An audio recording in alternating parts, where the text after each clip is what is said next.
আন্দোলন ইন্টারনেট বন্ধ হয়ে যাবে এই মুহূর্তে আমরা খবর পেয়েছি, তাই সারা বাংলাদেশের কাছে আমরা কিছু ঘোষণা দিতে চাই, আমাদের কর্মসূচি বলতে চাই। আগামীকাল শাহবাগে 11টায়, সকাল 11টায় হলো গিয়ে শ্রমিক সমাবেশ, বিকেল 5টায় শহীদ মিনারে নারী সমাবেশ এবং সারা বাংলাদেশে পাড়ায় পাড়ায়, মহল্লায় মহল্লায়, প্রতিটি মোড়ে মোড়ে গণ অবস্থান কর্মসূচি। আপনারা আমরা হয়তো কমান্ড দেওয়ার জন্য থাকবো না, আমরা কতক্ষণ বেঁচে থাকবো আমরা জানি না, তবে আমরা বলতে চাই আমাদেরকে যদি মেরেও ফেলে আমরা জানি বাংলাদেশ গণ অভ্যুত্থান হয়ে গেছে, ওই স্বৈরাচারী হাসিনা একটি দেউলিয়া। তবুও যদি চোরাগুপ্তা হামলার মাধ্যমে আমাদেরকে মেরেও ফেলা হয়, তবে এই স্বাধীন বাংলাদেশে আপনারা ঐক্যবদ্ধ থাকবেন। প্রত্যেকটি পাড়ায় পাড়ায়, মহল্লায় মহল্লায় সংগ্রাম পরিষদ গড়ে তুলুন। আমি শুরুতে কর্মসূচির কথাটা স্পষ্ট করে দিতে চাই। আগামীকালকে 11টায় শাহবাগে শ্রমিক সমাবেশ এবং বিকাল 5টায় হলো গিয়ে নারী সমাবেশ শহীদ মিনারে। তারপর সারা বাংলাদেশে সকলটি গুরুত্বপূর্ণ পয়েন্টে জনসমাবেশ এবং বিক্ষোভ। পরশুদিন লং মার্চ টু ঢাকা। সারা বাংলাদেশের যে যেখানে আসেন পরশুদিন ঢাকায় চলে আসুন। এই খুনি হাসিনার পতন সারা বাংলাদেশের মানুষ ঢাকায় এসে একত্র হয়ে করবে। পরশুদিন সকলেই ঢাকায় চলে আসুন। এই খুনি হাসিনা, এই ফ্যাসিস্ট হাসিনা, এই স্বৈরাচারী হাসিনা, এই গণহত্যাকারী হাসিনার পতন ঢাকায় সারা বাংলাদেশের মানুষ একযোগে করবে। প্রত্যেকটি পাড়ায় পাড়ায় সংগ্রাম পরিষদ গঠন করুন। প্রত্যেকটি মহল্লায় মহল্লায় সংগ্রাম পরিষদ গঠন করুন। ওয়ার্ড ভিত্তিক সংগ্রাম পরিষদ গঠন করুন, যেখানে পুলিশ থাকবে, পুলিশ লীগ থাকবে, আওয়ামী লীগ থাকবে, ছাত্রলীগ থাকবে। সেই প্রত্যেকটি তাদেরকে এবং তাদেরকে আত্মীয় স্বজনকে বয়কট করুন। তাদেরকে স্পষ্টভাবে জানিয়ে দিন, তারা যদি এই আক্রমণ না ছাড়ে, তারা যদি ঠিকঠাক না হয়ে যায়, তাহলে আমরা কিন্তু তাদেরকে থাকতে দিব না। তাদেরকে এলাকা ছাড়া করুন, তাদের সামাজিকভাবে বয়কট করুন, তাদেরকে লাঞ্ছিত করুন।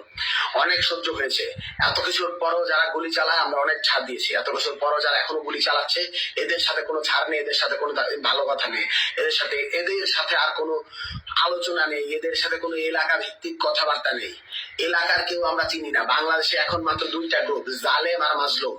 এই জালেমদের পতন ঘটাতে হবে, জালেমদের গলায় পাড়া দিয়ে আমাদের এই বাংলাদেশ স্বাধীন করতে হবে। এই বাদে আর কোনো অপশন নেই। স্পষ্ট করে বলতে চাই, আমাদের আগামী পরশুদিন ঢাকায় লং মার্চ। সারা বাংলাদেশ থেকে ঢাকায় এসে মানুষ জড়ো হয়ে স্বৈরাচারী হাসিনার পতন ঘটাবে। এর আগে আগামীকালকে আপনারা সারা বাংলাদেশের গুরুত্বপূর্ণ পয়েন্টগুলোতে জনসমাবেশ এবং বিক্ষোভ করবেন। আমরা জানি না আমরা কতক্ষণ থাকবো। সব থেকে গুরুত্বপূর্ণ যেটা, আওয়ামী লীগ, পুলিশ লীগ, যুবলীগ, ছাত্রলীগ কোন টোকাইদেরকে এলাকায় থাকতে দিবেন না। সবগুলোকে এলাকা থেকে পিটিয়ে বের করে দিন। যখন এরা বাড়িতে ফিরবে রাতের বেলা, তখন এলাকাবাসী একত্রিত হয়ে পিটিয়ে বের করে দিন। আর কোনো ভালো কথা নেই, এদের সাথে আর কিছু করার নেই। এদের সাথে অনেক ভদ্রতা দেখানো হয়েছে। এই টোকাইগুলোকে পিটিয়ে আপনারা বের করে দিন। এদের পরিবারদেরকে লাঞ্ছিত করুন।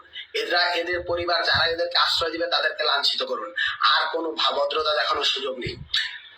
এবারের সংগ্রাম একদম ফাইনাল। এইখানের ভিতরে আর কোনো কথা হবে না। ওই গণভবনে ওই ফ্যাসিস্টের থাকার কোনো অধিকার নেই। গণভবন থেকে ওরা টেনে হিচড়ে নামানো হবে। আর কোনো সুযোগ নাই। স্পষ্টভাবে বলে দিতে চাই, পরশুদিন সকলেই ঢাকায় আসবেন। আগামীকাল বিক্ষোভ ও গণসমাবেশ পালন করবেন। পরশুদিন march to Dhaka, long march to Dhaka. লং মার্চের ভিতরে সারা বাংলাদেশ থেকে মানুষ এসে গণভবন দখল করবেন।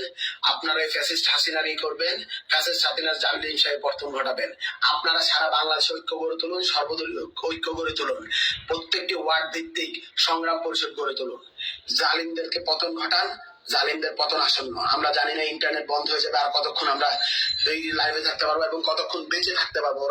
ওরা দেউলিয়া হয়ে গেছে, ওরা পাগল হয়ে গেছে। এখন ওরা চোরাগুপ্তা হামলা করতেছে, হামলা করে দিয়ে ওরা চলে যাচ্ছে। ওদেরকে এলাকায় থাকতে দেবেন না, ওরা পলাতক হয়ে যায়। ওরা হলো গিয়ে লুকায়া পড়ে হামলা করে। ওরা যেখানে ঘাপটি মেরে থাকবে ওইখানে ওদের গলার ভিতরে পাড়া দিয়া ধরেন। আর কোনো সুযোগ নাই। ওদের পরিবারদেরকে আর কেউ সেফটি দিবেন না।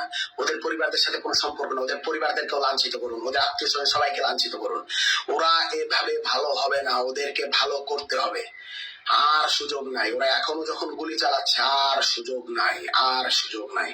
এই বলে আমি আমার এই ভিডিওটি শেষ করছি।